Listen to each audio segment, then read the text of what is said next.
Good evening, viewers. Welcome to the Tuesday edition of the Regional News. Starting off with news from the Twin Island Republic of Trinidad and Tobago. 32 persons were detained by officers of the Trinidad and Tobago Coast Guard, TTCG, just after midnight on Tuesday, while allegedly attempting to enter the country illegally.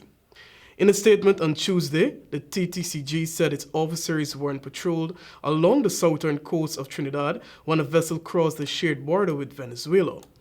The boat was pursued by the recently acquired Cape-class vessels, TTS Port of Spain and TTS Scarborough. The officers managed to intercept the craft just south of Erin Point. 32 individuals were on board.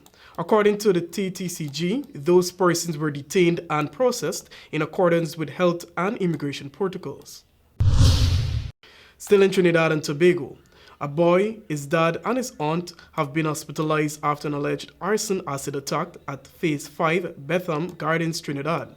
The incident occurred at around 12:20 a.m., sending the entire household into a tailspin. Sources say a 36-year-old man got into an altercation with another relative who threw an acid-like substance at him, his 25-year-old sister, and 10-year-old son. The man's wife and toddler escaped unharmed.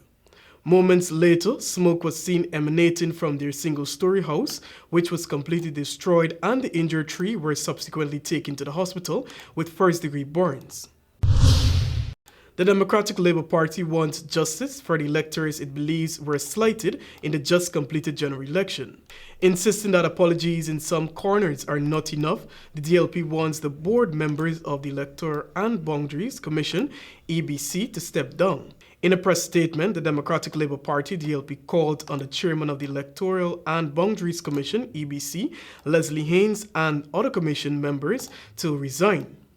The DLP expressed grave concern at recent revelations from the chairman regarding the inability of some citizens to vote.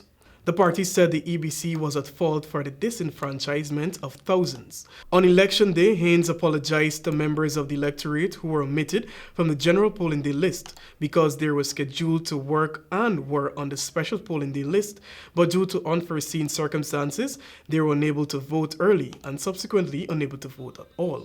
He held firm that one name could not be on two lists and the names were not removed and entered for general polling day over the weekend before elections. At least 14 people died and another 32 were injured in a landslide in the north of Ecuador's capital, Quito, the country's emergency response office said on Tuesday, as firefighter rescue crews continue searching homes and streets covered by mud.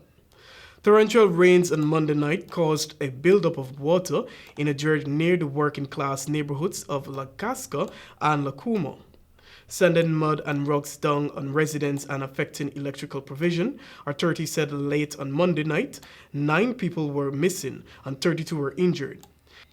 Ecuador is facing heavy rains in several areas, which have caused rivers to overflow and affected hundreds of homes and roads.